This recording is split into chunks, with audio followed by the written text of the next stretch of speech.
Hello, everyone, and welcome to another episode of Wytpod. My name is Harshit, and I'm the Director of Business Alliances at White Labs. We are a digital agency specializing in SaaS and e-commerce SEO. I've got a very experienced person with me today, and one of the most experienced I've ever got on this podcast. I have Mr. C. Lee Smith with me today. He's the CEO and founder of SalesFuel. Now, SalesFuel is a SaaS-based portfolio for sales tools, training, and intelligence provides thousands of sales team with the power to sell smarter. A big welcome to you, Lee. I'm so happy to have you with me today. It's great to be with you. Thanks for inviting me. Brilliant. Now, before we dive into all the awesome things you do at SalesFuel, can you please let the viewers know a little bit about your journey so far and your background, please? Yeah, my origin story is interesting. It's like it started in sales before the internet was a thing. Okay, so Yep. that takes you back a little ways. I'm dating myself a little bit, but when I first started my sales career, and I don't really believe that this is a unique story. As a brand new salesperson, I had to compete with more experienced salespeople, and they had relationships, they had stories to tell, and they were really good at small talk, and I had none of that, and I didn't really enjoy small talk. And so what I had to do something to level the playing field with these guys.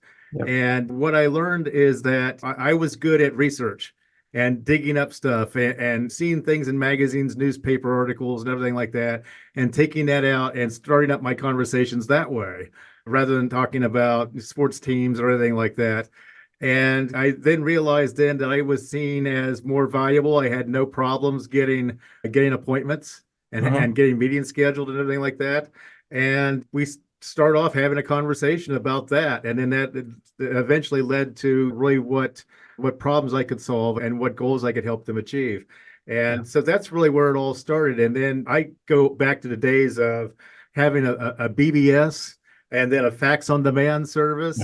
And then we first went the internet in 1995 and did our first web app back in 1997. So we were on uncharted territory back then, but it was exciting, mind you. And then so here we are today. So fast forward, three different SaaS platforms. We've tried many things that didn't work. Quite frankly, I like to say that we'd make a terrible surgeon, but we'd be in the Hall of Fame if we were a baseball player. So it's like, constantly having to reinvent ourselves. Our Adamall product has been around since 1995, serving media companies and agencies and the like. And to do that, to have that kind of longevity, it's like we've had to recreate and reimagine the product several Uh-huh. times and reinvent ourselves and keeping up with the changing times and technologies. And we're in the mix of doing that again currently. Yeah. I mean, 30 years, more than 30 years now. So I understand it's been really long journey for you. Let's talk about SalesFuel now. I would love to understand what's this mission to empower sales team through SaaS-based tools, training, and intelligence. We're really happy that we've been recognized as a top sales solution provider by industry thought leaders like Selling Power Magazine, Yeah. Sales and Marketing Management Magazine. I personally have been recognized by Selling Power on their list of leading sales consultants every year since 2018. Yep. That a lot of work goes behind that. And to do that, though, successfully, again, going back to my roots, is that we create research revenue generators, people just like me, whether you're in sales, you're in marketing, business development, even customer service folks use us. And our goal, our mission is to empower salespeople to stand apart from their competitors by giving them exclusive insights so that they can tell their prospects something that they didn't know about their business or something they didn't know about their industry or their customers. And so we have proprietary market research that helps marketers improve their return on ad spend and help their lead gen efforts. We also use data to help our clients hire and retain better salespeople and marketing personnel. But the most important thing that we do is that we take a client-centric approach that uses data to build credibility at every level of the sales funnel, and that makes closing sales much, much easier for salespeople. Oh, that's brilliant. Can you elaborate on Sales Cred Pro and how it basically assists sales professionals in building the credibility, sales credibility altogether? Over my left shoulder, you'll see my book, my Amazon bestseller, Sales Cred: How Buyers Qualify Sellers. Yeah. And it's a book I wrote a few years ago. And since then, I've done training sessions, master classes, put together a mobile app for it, and everything like that. And now we have a SaaS platform to help salespeople really take advantage of the lessons and the magic, really, of sales credibility. And some of the things I talk about in the book, we make it really easy for them now with a SaaS platform. It's really all about gaining the power of authority. Mhm. Because so many salespeople, about 24% of Americans view salespeople as credible in what they say and do. And they actually, that's one of the lowest professions out of all the professions. The only one that's lower are members of Congress. It's pretty low down on the list. So as salespeople, we start our relationships from behind, from a position not on equal footing with our prospect, but actually being looked down upon by prospects. So sales credibility is really all about the power of authority and having the power then to have your recommendations taken seriously, to have you taken seriously. And Uh-huh. so this really all starts with your digital credibility. And that's because you don't get the chance to make your first impression anymore. Google and LinkedIn do that for you. Yeah. So we have a digital cred check then that's industry specific, where you tell it basically you're trying to appeal and you're trying to attract people that are looking that are in a particular industry that are looking to buy a particular type of product. Uh-huh. And we'll give you an industry specific metric that reveals how prospects see you before they'll see you and Yeah. how they see your expertise. And then some of the things that you need to do to improve that. And Sales Cred Pro also has a daily opportunities dashboard. So what this is, this has all the latest posts on LinkedIn, on Mhm. social media, all the new website content that your company provides, that your prospects provide, that industry publications provide, and even keeps you up to date on your competitors. And this allows you then to share this content or comment on the content. And Yes. the idea here is this improves your visibility and keeps you top of mind with prospects. But when you share this content, it also presents you as a subject matter expert so that your prospects see you as legitimate when Yeah. they search you online. And the thing is that 71% of all B2B business decision makers will actually do this before taking a call or meeting with you. So that's super important.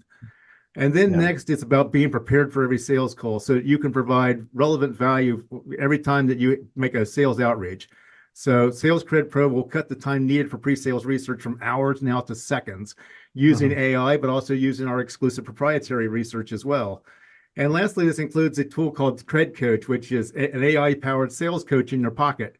Ah. And we've trained this with my lifetime work on sales credibility, on SalesFuel research, and every blog post we've written about selling tips and soft skills that we've written in the last 6 years. So that's how we train the AI engine. And so what's great is like you can ask it all kinds of questions, whether it be something simple as, "Hey, I really want to tell this person or whatever that that's a bad idea, but what's a better way to say it?" Or, "I really need to break some bad news to them. What's the best way to do that?" Or it could be a simple matter of, "Hey, I'm trying to sell outdoor residential solar panels or whatever, and I'm having problems selling them door to door. What's a better way to do it?" So that's where we take advantage of AI and also when trained with my works, my experience, but as well as all the research that we have here. That's brilliant. I would love to understand you've got another promising product, AdMall, which focuses on providing tactical business intelligence for local marketing and media sales. I would love to understand how does it, basically make selling easier and improve, the marketing results altogether. Yes, this is our flagship product at SalesFuel, and it's a number one sales research platform used by local media agencies. Uh-huh. And the whole purpose is to help full cycle sales reps to be able to sell smarter using proprietary research you can't get anywhere else. So it has everything that a sales rep needs to be seen as a local business's go-to marketing expert in that local market. And what's really cool about it is that we priced it in such a way that a single sale can pay for an entire year of ad mall and our sales intelligence for their entire company. Uh-huh. We even have numerous case studies of sales reps who brought in 300, 400, over $500,000 in new business with just a single sale using AdMall. So it's really about giving them the tools, training, and intelligence then to be seen as credible experts in the area of local marketing and to be seen as agencies then that can really help them increase their leads and improve their revenue at the end of the day. Okay. Also, Lee, I was studying the team trait uses Mhm. psychometric assessments to analyze behavioral traits. So, how does it contribute to identifying high potential candidates and basically building high performing teams altogether? Yeah, so you've got your candidates, for example, that you're interviewing then that have the skill to do a job well. And that can be measured through your ATS and just looking at resumes and everything like that. But what's really more important than that is having the mindset to be able to do the job. And so we have a methodology that I wrote about in my first book, again, over my left shoulder, Hire Smarter, Sell More, called the Four Fits. And this uses the psychometric assessments to score this mindset, which we call the job fit. But we also do something that's very important that I've not seen anybody else do, which is to do something called the manager fit. And that's because a direct supervisor has the most influence on a person's performance of any other person in the company. So what we do is we measure the number of potential tensions that a candidate might have with their potential manager. And we Uh, create a manager fit score based on that. And then we also use the behavioral data then to help managers navigate difficult conversations when they need to have that and to be able to help them retain people longer. But most importantly, it really acts as a checks and balances to remove those unintentional biases. But uh, also, just when you interview with salespeople, sometimes a salesperson's best sales job will be the one they had in the interview, and you'll never see that salesperson again. So it yeah, really helps you make sure that you can believe what you've heard and believe what your eyes are telling you, yeah, and you don't really fall in love with a candidate just because they had a really good interview. yeah. And so it provides another set of eyes to help you do that. Oh, that's nice. Okay. Now, with over 30 years of experience, you are recognized as a global sales credibility authority altogether. How have you seen the landscape of sales credibility basically evolve over the years? So, sales consultants have been talking about building trust with prospects for decades. But the thing is, how do you do that? That's what doesn't get talked a lot about. And so, first, you have to build and establish your credibility. You can have credibility without building trust, but you can't earn trust without having credibility. And Yeah. credibility is something that's been talking about all the way. Let's go all the way back to Aristotle, Mhm. right? And his triangle then of influence and persuasion. At the very top, you have ethos, which is credibility of the speaker. Then you have pathos and logos, so it's like you have the ability then to make a connection emotionally as well as logically. So many salespeople, particularly that use research data, then only connect logically. And Uh-huh. really, people, will make decisions based on emotions, and they'll justify those decisions logically. So it's really important to have all three. But the tippy top of the triangle is all about credibility, and that is really how salespeople can then build trust, with prospects. And again, I mentioned the 24% of Americans view salespeople as credible. So you have that river of distrust that they have that separates them from the salesperson. And Yeah. sales credibility is really the bridge that you need to get over that river of distrust. And that distrust really has been caused by our worst practitioners, just like any industry, right? So whether if you're a CEO, you're an SEO expert, or you're a chiropractor, or a car salesperson, real estate agent, anything like that, our worst practitioners really tarnish our entire industry. So we're seen through that lens until we prove otherwise. And so getting over that river of distrust, sales credibility is the bridge that gets us over that, then so that we can actually then build trust with these prospects. And that's probably why, like Gardner, for example, came out with some research that shows that 72% of B2B buyers don't actually believe salespeople can help them achieve their specific objectives and their goals. And that's why they try to avoid salespeople whenever possible, because it's a waste of time. But I think the good news is that since the publication of my book Sales Cred, we're Yeah. slowly starting to see other people talk about the importance of credibility for salespeople, and so we hope that over time that this will be something that will be part of the regular conversation that sales trainers have when training salespeople, sales managers have when coaching them in one-on-ones, and so forth. That makes sense. And thanks for the stats. I'm surprised to see that 70%, those numbers are really huge. So thank you so much. All right. Now, as a CEO at SalesFuel, how do you envision the role, the sales intelligence and branding, in helping salespeople stand out in the industries, especially financial services, technology, and even advertising? Yeah, I think the thing, I mean, I just read a study this morning that shows that the number one brand among Gen Zs, and Gen Zs eventually are going to be more decision makers, more and more as the years roll on, just like millennials are today. And it started with them, but Gen Z's favorite brand is themselves. They truly believe in the power of personal branding. Yep. And the thing is that in industries that you just mentioned, financial services, technology, business consulting, nothing like that, having credibility and trust is not just a nice to have, it's critical. Okay. You can't be successful in these industries unless you have that. So when you're dealing with somebody's money, you're dealing with their confidential business information, cybersecurity, mission critical network services. If the sales representative that represents that company doesn't come across as someone who knows what they're talking about and knows how to help, there's no chance of them making a sale. Yep. So that person needs to be able to make sense of complexity and know it so well that they can simplify it for CEOs like me who aren't in the weeds every day. Okay, so I know the need for cybersecurity and keeping our mission critical services up and running and like that. I don't know exactly how that gets done, so I have to rely on my people then who are in the weeds every day then to be able to have those conversations with these representatives and Yeah. make recommendations to me. So this credibility and this expertise really needs to be demonstrated both online and in person, and it's something that can be built or can be diminished with every single action, every email, every phone call, every meeting. So it's something then that, and having that sales intelligence to be able to do that and being able to build that personal brand so it's a professional brand Mhm. of knowledgeable expertise and trust is absolutely critical in these particular industries. I agree, Lee.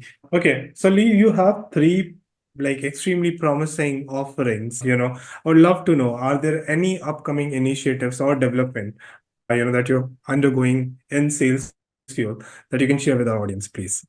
The newest thing, we've just launched a Zoom app. So the idea is that salespeople, of course, have a lot of the conversations these days by Zoom. And so now SalesCred is available as an app within Zoom. So that's brand new. We've also launched a 7-day free trial of our SalesCred Pro product. Just go to salescred.com.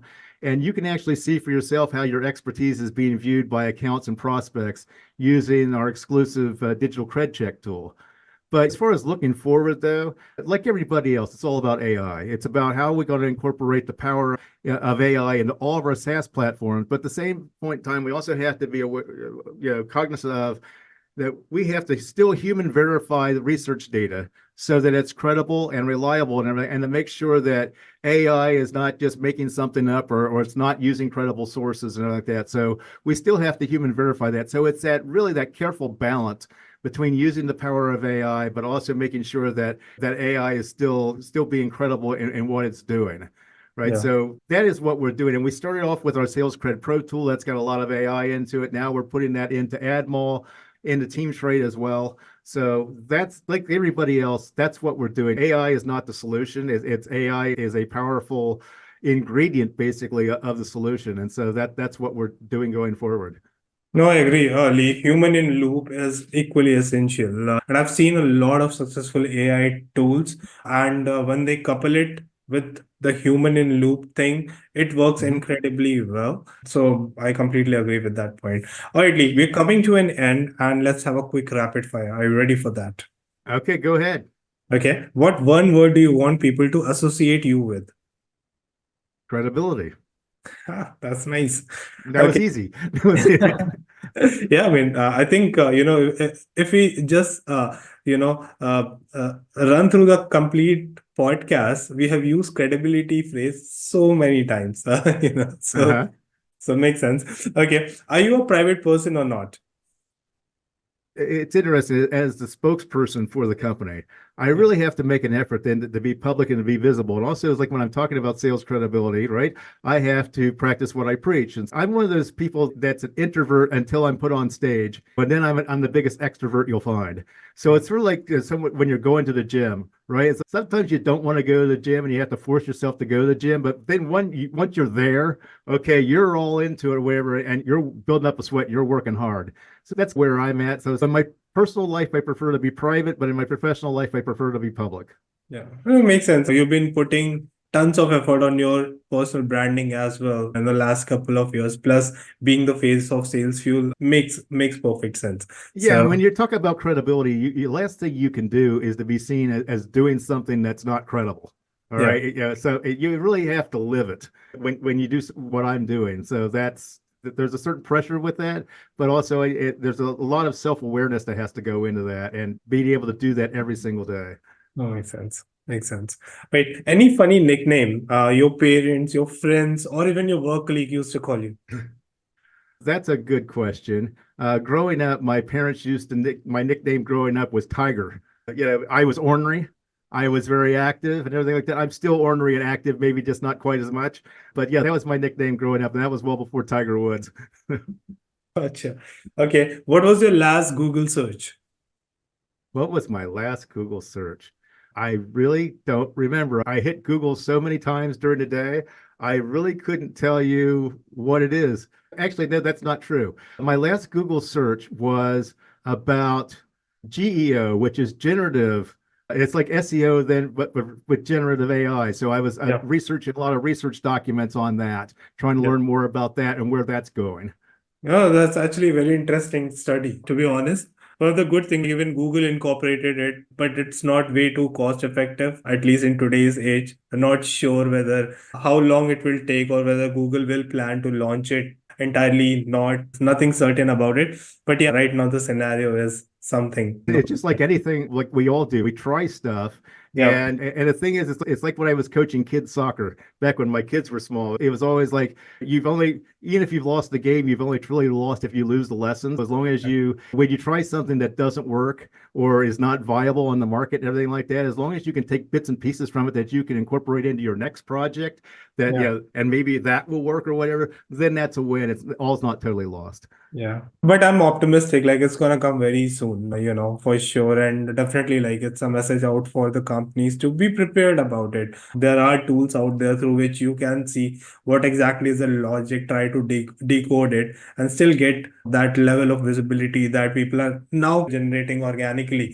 So yeah, that's the way. You and like you, as I'm also the host of a podcast called Manage Smarter, and we focus Yep. that podcast on sales managers and also emerging leaders in companies. And it's evergreen, right? So we record it on a certain day, we put it out there. I think the challenge for you is, I have deep respect for you on this, is we're talking about this idea like it's a new idea, but by the time someone actually listens to this podcast, maybe 2 years later or whatever, oh yeah, that's old hat. We've moved on from that.